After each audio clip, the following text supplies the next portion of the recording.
Welcome to County Report This Week. I'm Sonia Burke. Thank you for joining us. Coming up in the next half hour, local residents get together to discuss police and race relations as part of a Courageous Conversation series in Silver Spring and Germantown. A student delegation from China visits the city of Rockville.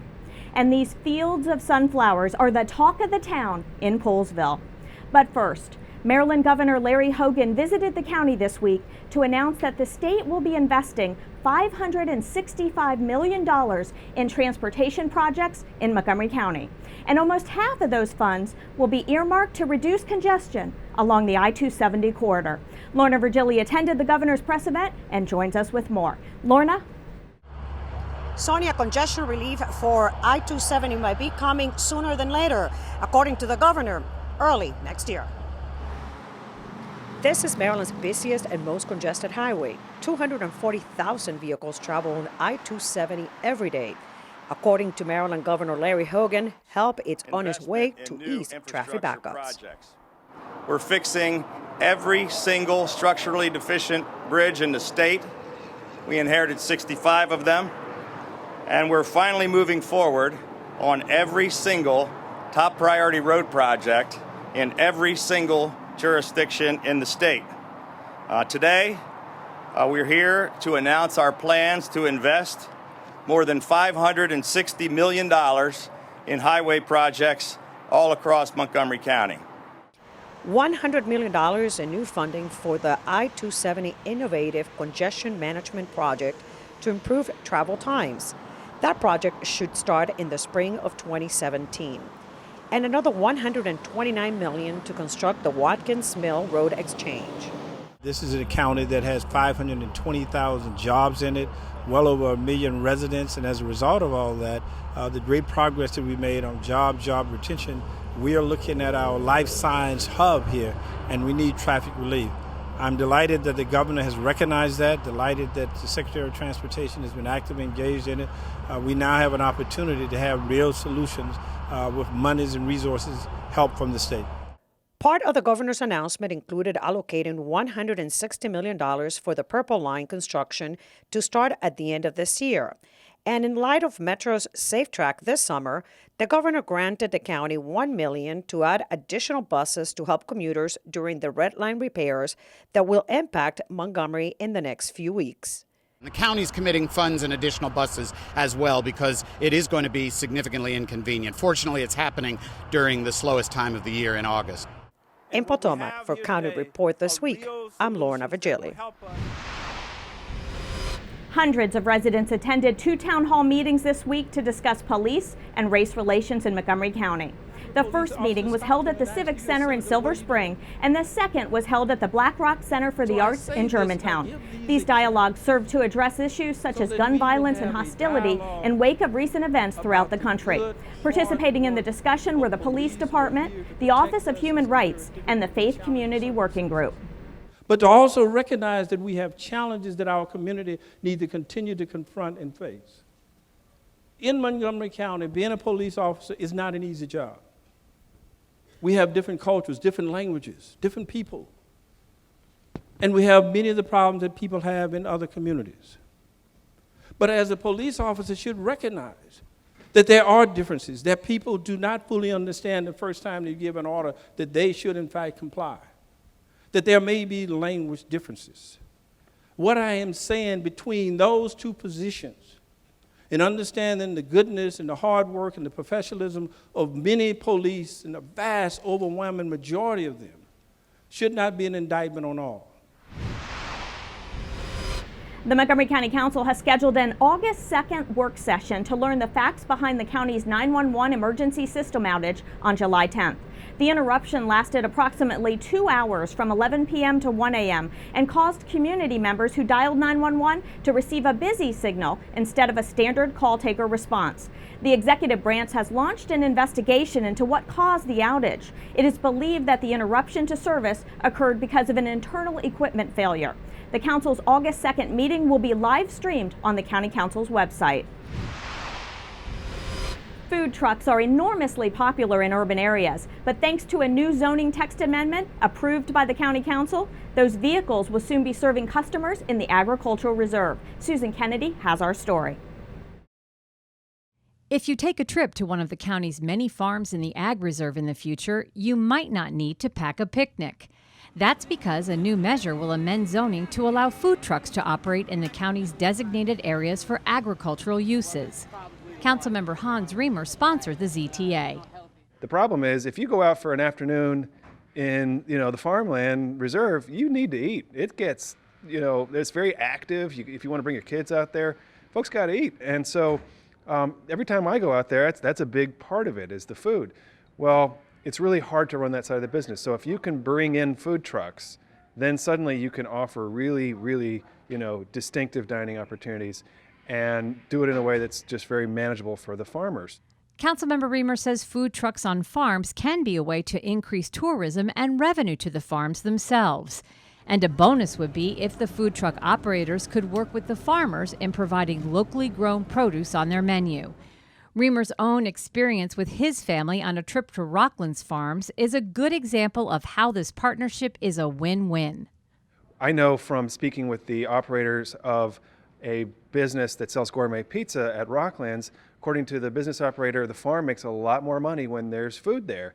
And I certainly could tell you from my own experience that rang true because when I went, it took a while to get the pizza, and we strolled around the farm, and I bought into the wine club, and we got popsicles, and then we got some cheese, and by the time we left, we'd spent a lot more money than we ever thought we were going to spend when we arrived that day. But it was great. It was a really memorable experience. The family had an awesome time. In Rockville, I'm Susan Kennedy for County Report This Week. Coming up on County Report This Week, we'll tell you why county planners want your feedback about online vacation rental businesses. And MCPS's annual Give Backpacks campaign is now underway as students prepare to head back to class at the end of next month. We'll have that story and more right after this. Did you know there are more than 10,000 county government phone numbers? But there's only one number you need to remember for non-emergency calls, 311. MC311 is Montgomery County government's online telephone information system. Need information? Have a problem or complaint? Trying to locate a county government facility? Call 311. The call center is open Monday through Friday, 7 a.m. to 7 p.m. The website is available 24 hours a day, 7 days a week. Have you ever had a question about saving energy in your home but didn't know where to turn? Just ask the expert. Summer is finally here, and these warm days are going to drive up your utility bill. What you can do to save money and energy this summer is to make sure your cooling system is well maintained. Changing out your air filter regularly, at least once every 3 months, will improve your airflow and help keep your system's components from working too hard. We also recommend having your cooling system checked and cleaned, both indoors and outdoors, to ensure it is operating as designed. Have your contractor check the air ducts to make sure they're not leaking or worse, disconnected. Sealing duct leaks can improve your system's performance by 20% or more. For more ways to keep cool, save energy, and fight climate change, visit EnergyStar.gov.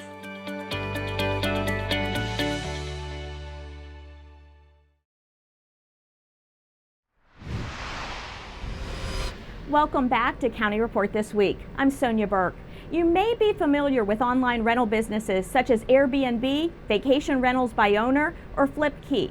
Now the Montgomery County Planning Department, at the direction of the County Council, is crafting legislation to regulate short-term residential rentals. But first, planners want to get your feedback.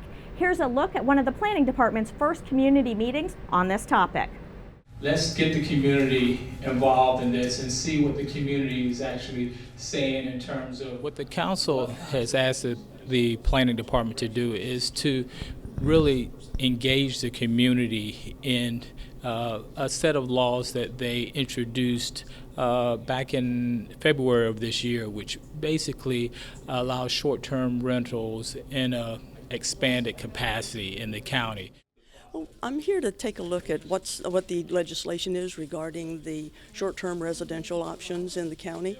My partner and I operate a new bed and breakfast in Olney area, and we're very interested in this issue because we want responsible housing. We want to be able to do our business in a way that does not have a negative impact on neighborhoods. We want to have our input so that that this is done in a way that is good for the county. Well, I think what we're concerned about is what's concerning many communities around the country, Seattle, San Francisco, that are grappling with this issue of this new form of economic activity that are going on in their neighborhoods, and how do you reasonably deal with this so that it doesn't get out of control, so that you don't end up with a bad situation that has simply been allowed to occur. Well, what we had here is what we expect, and that's people with passion about their neighborhoods. I mean, that's the bottom line. They want to make sure that their neighborhoods are maintained in a way that's truly a neighborhood. So any type of entity, they're all about maintaining the neighborhood integrity. And people had very good questions tonight about, impacts to their neighborhoods. And it's up to us as the county officials to provide information on how to mitigate those kinds of questions that they have about their neighborhoods. MCPS is raising funds to purchase backpacks filled with school supplies for students in need. MCPS TV has more on this effort. Hi, my name is Volunteers manned the phones and stuffed envelopes to raise money in support of the 2016 MCPS Give Backpacks campaign. Now in its fourth year, the campaign raises money to purchase backpacks with school supplies for students of families in need. This is I think a step in the right direction that we've done now for several years to try to make sure that all of our students, when school starts, are ready to go with what they need. In the backpacks, students will find notebooks, pencils, paper, crayons, composition books, things that will help them start the school year off successfully. Since the beginning, the campaign has raised more than $500,000 to purchase more than 50,000 backpacks. This year's goals are just as ambitious, as organizers hope to raise $300,000 just this year. Our families in poverty are not dwindling. Our enrollment continues to grow each year, anywhere from 2,500 to about 3,000 students, and sometimes that's been disproportionately students and families in need. Currently, there are 54,000 students in MCPS who qualify for free and reduced price meals, which is one indicator of need. Organizers hope to have a backpack for each of those students. Student member of the Board of Education, Eric Gersey, says, please pitch in. Talk to your friends, talk to your parents, knock on your neighbors' doors. It's important to give even a little bit will make a huge difference for many children throughout our county. Organizers say they can do it with the help and support of Montgomery County. Montgomery County is a great place, and I know with their help, we can make our goal.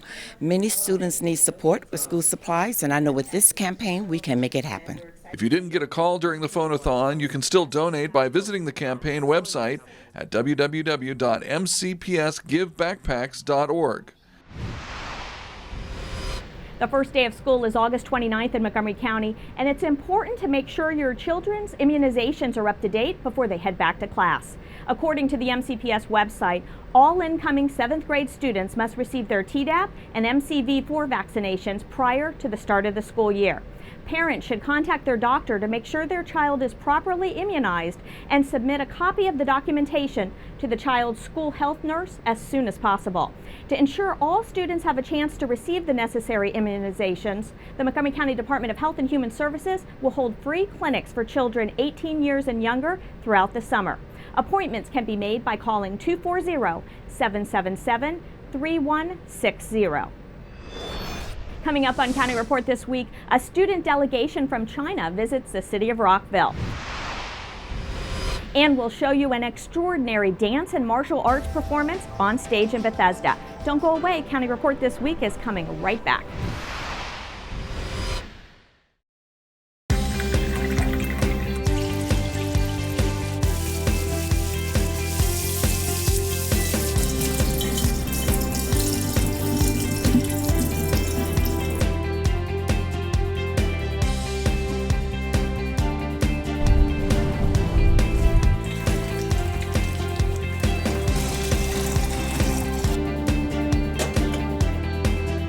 message about protecting your pipes and ours from WSSC. A Zika virus prevention tip from the Maryland Department of Agriculture.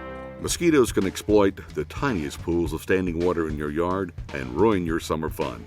Check your yard every week and dump water out of any containers you see. Buckets, cans, bottles, coolers, bird baths, even wheelbarrows, and especially saucers under flower pots. Store items upside down when not in use, or better yet, inside. Learn more at mda.maryland.gov/Zika. Swimming can be a great way to stay cool and beat the summer heat. Hi, I'm Gabe Albernaz, Director of the Montgomery County Recreation Department, and I'd like to ask you to be our partner in making this a safe summer. Drowning is a leading cause of accidental deaths in children, but drowning can be avoided. By following a few important rules, we can ensure that our children are safe at the pools. Regardless of swimming ability, children should never be unsupervised, even with lifeguards. There is no substitution for adult supervision. Minimize distractions such as cell phones. Drowning can happen in minutes. If you have to leave the pool for any reason, you need to take your children with you. Inflatable swimming aids such as floaties and noodles are not life safety devices. Do not substitute these for supervision either. By working together, we can make sure we are all safe at the pool this summer. Welcome back to County Report This Week. I'm Sonia Burke. Hundreds of students from 10 different high schools in Montgomery County are learning more about college this summer. MCTV reports. It's summer, and these teenagers are going to college. Over 600 students have been accepted in the 2016-2017 academic year of the Achieving Collegiate Excellence and Success program, also known as ACES. The purpose of our program is really to provide a seamless pathway for our young people to transition from high school through community college and ultimately to earn their baccalaureate degree. The summer program is one of the most important components of ACES. I heard it from my ACES coach at Gaithersburg High School, Miss Beatty, and I thought it was an exceptional opportunity to become college ready. The students have the opportunity to spend 10 days on one of the 3 Montgomery College campuses, engaging on activities that will help them to better prepare for college. The academic enrichment component consists of reading and writing skills, basic math skills, understanding and learning what it means to take a standardized test. That includes the SAT and the ACT, as well as the AccuPlacer. And then we also do some team building activities.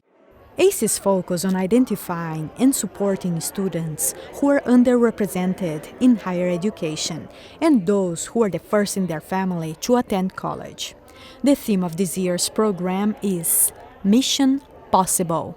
We want students to know that anything that they put their mind to, that is possible. Community leader Ronnie Galvin was for the 3rd year in a row the keynote speaker of the ACES summer program. And I believe I'm looking at the most amazing, wonderful, powerful possibilities for what this world should and could and will be in the faces of all of you.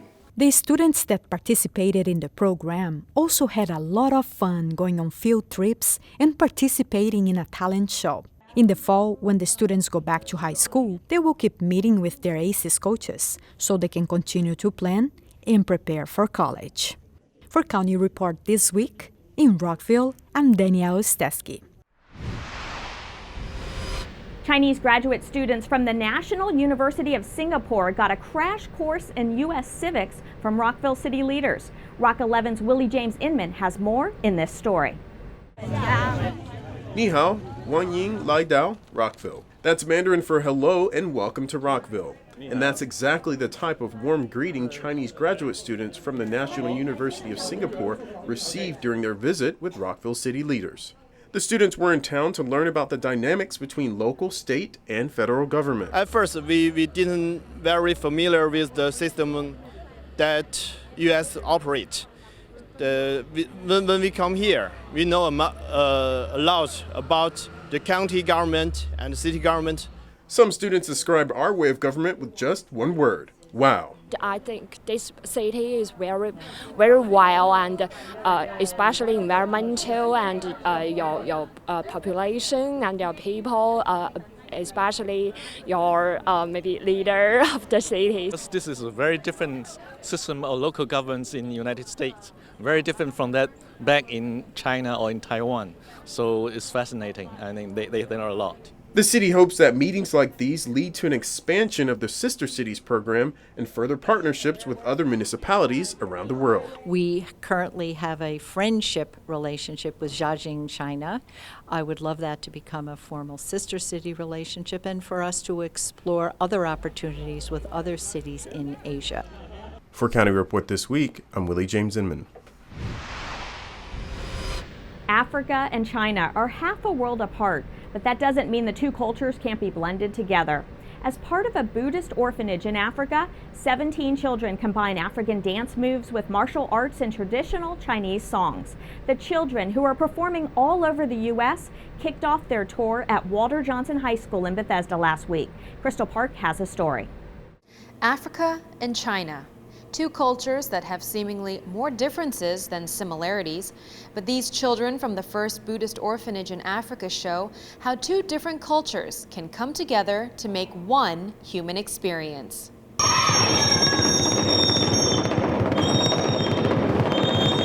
At first glance, you may think these African children are performing an African dance. But listen closely and you'll realize they're actually speaking Chinese.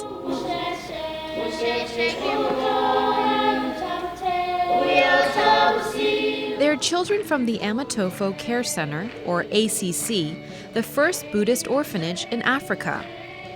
17 children are part of the traveling performance group. 2 of them are from Malawi, and the rest are from Lesotho in southern Africa. They range in ages between 9 and 21. Their first performance in the U.S. was held at Walter Johnson High School in Bethesda, Maryland. The Venerable Master Hui Li, the founder of ACC, started the orphanage in Malawi in 1992. Since then, he has integrated his Buddhist philosophies into building schools, more orphanages, and vocational centers throughout Africa. The aim of ACC is to teach these children to look at their own culture and be appreciative, rather than admiring other cultures. They have to appreciate their own culture.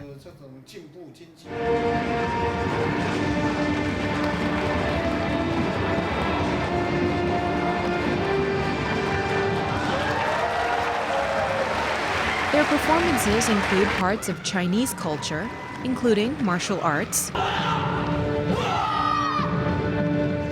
and popular Chinese songs.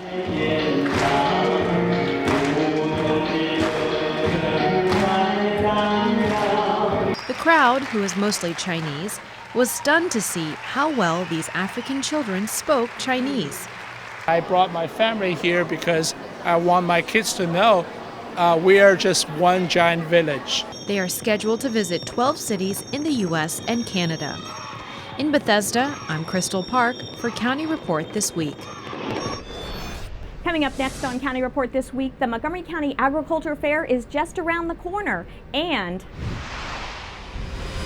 the sunflowers are in full bloom in Poolesville. That story coming up on County Report This Week. In Montgomery County, we have a goal to reduce waste and recycle 70% of all waste by 2020. By recycling and reducing waste, we save natural resources and make our community even better. So recycle at home, work, school, everywhere, and keep recycling going. For more information, call the Montgomery County, Maryland Division of Solid Waste Services at 311 or visit montgomerycountymd.gov/recycling. Keep it going. Recycle more now. So, I'm kind of new here, but I've noticed a trend. My human does this funny thing where she goes around and gets all my toys, and then she hides them in that basket by the door. You know, but it's always the same basket, and it's always in the same place. And then she acts so surprised when I find them, but, you know, she's putting them in the same basket. Again. It's like, hello? That's where you put it last time. You were the worst at hide and go seek.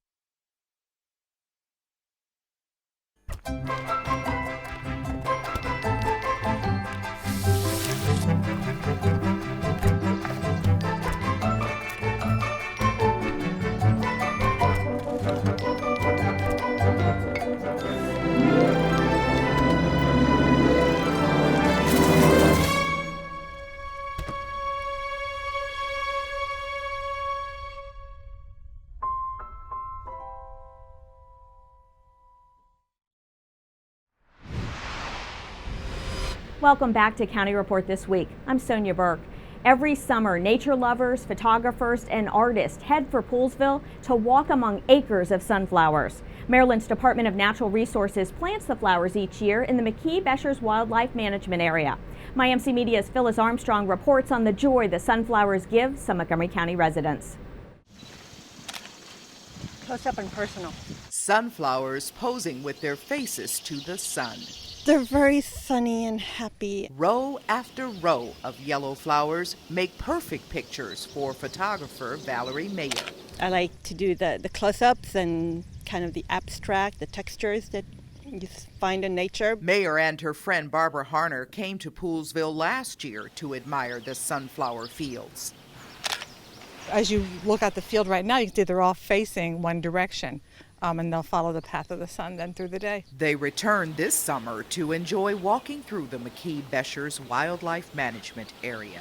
Oh, I loved it. Yeah, it's been a long time since I've walked through a field of sunflowers. There are 8 sunflower fields covering more than 40 acres along Hunting Quarter Road and River Road. The fact that there's just acres of sunflowers planted like this is really beautiful. 5-week-old Annie is too sleepy to admire the sunflowers, but Kessler's wife and neighbor are capturing memories for later. Next year, I think, for her to see her first sunflowers, so we'll just have the pictures to show her. Maryland's Department of Natural Resources does have one request. When you come out to take pictures or stroll through the fields, please don't cut the sunflowers, also grown for the bees, birds, and other wildlife to enjoy. Save the date. Local communities in Montgomery County will celebrate National Night Out on Tuesday, August 2nd. This annual event is designed to generate neighborhood support and participation in crime prevention efforts and to enhance police and community relations. You can find a list of celebrations at montgomerycountymd.gov/police. In just a few weeks, the Montgomery County Agricultural Fair returns to the fairgrounds in Gaithersburg. The gates are open from August 12th through the 20th. And at this popular family fun event, you can experience all kinds of entertainment, livestock, rides, food, and exhibits. And while you are there, be sure and participate in the Twitter and Instagram scavenger hunt that is sponsored by County Cable Montgomery.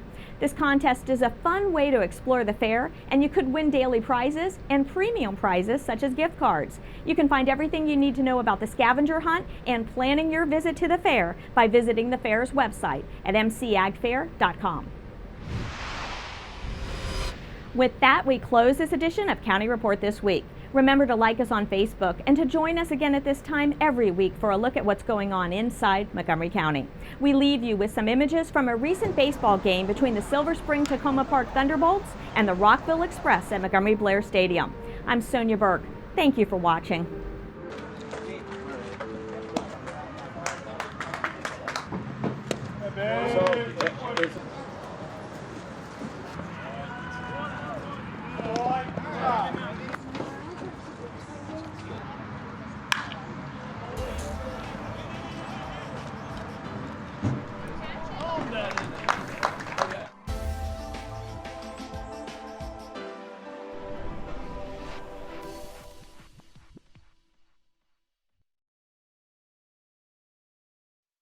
So, I just moved in with this family, and it's embarrassing. The little one, he likes to go outside and crawl around in the giant litter box. I don't know what he's doing. I mean, I was born and I knew how to use the litter box. Look at that. That's disgusting. Oh, poop already. You're making me nervous. Oh, okay, I can't look at this anymore.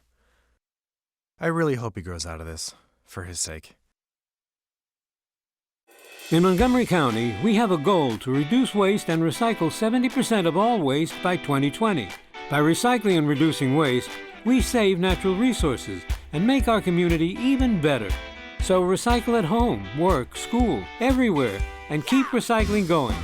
For more information, call the Montgomery County, Maryland Division of Solid Waste Services at 311 or visit montgomerycountymd.gov/recycling. Keep it going. Recycle more now.